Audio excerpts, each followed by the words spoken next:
Everybody, I'm back with a what I think is a super fun and delicious cocktail that I think lends itself also great to the winter months.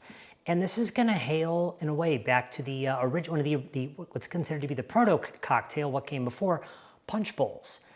And so punch bowls were all sorts of festive things that bars and taverns, inns sold to guests. And there were all sorts of common elements. People had their house recipes, but a couple of common things that were used were various wines as well as spirits, fruits and various things, as well as tea. And so I came across a recipe that I decided to give a whirl. And it's from Bar Agricole out in San Francisco. They're a fairly regarded program, so I wasn't surprised when it was delicious. But as I was messing with it a little bit, a little spin came to mind. So it's just a small one. So this is a Rhum Agricole cocktail. We've got Rhum Clément Select Barrel right here. This is a aged in oak, typically for no less than 21 months. Heavily charred barrels, giving a lot of those charred oak notes that are so popular, obviously, in our whiskeys out there. And so this guy is great because you get some of the fiery nature of Agricole, but you also get a lot of that woodiness to kind of calm that down. So we need this is also a lower proof drink, which is great. You could scale this up or down, of course, put it into your own punch. So just an ounce of spirit, because what they want us to do is we're going to temper that with a fruitier young wine like a Beaujolais. So I've got, I'm learning about wine right now. And so the lowest end of the Beaujolais wines would just be Beaujolais, but Beaujolais Villages, I think is how you would say this in with French, is going to be your step up. So you're not in your cru wine, CRU wine yet, which is going to be very expensive.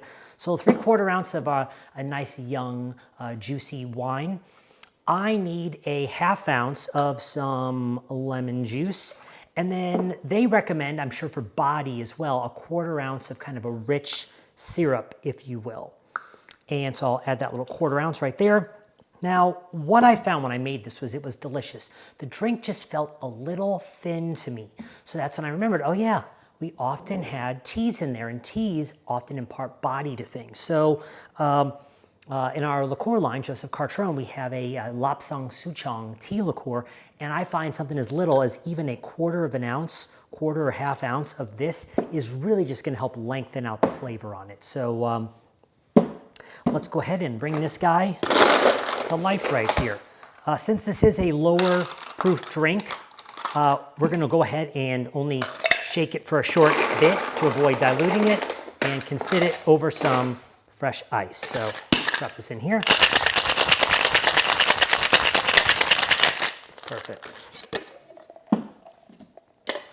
Strain this over some fresh cubes right here.